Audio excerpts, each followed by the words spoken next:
Okay, the vision for the Jungle Club is to try and reach over 300 to 400 kids that are all living in this area.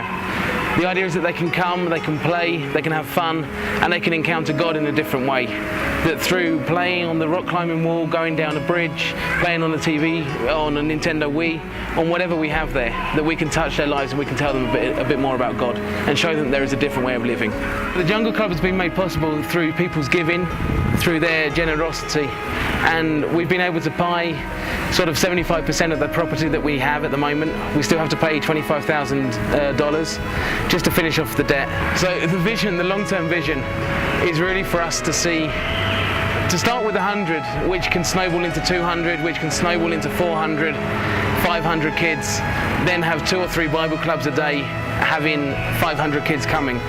Hopefully with the aim of teaching them more about God, getting them to understand that there is a God who loves them, who has a plan for them, and changing the future generations, that they can decide to change their life by following God.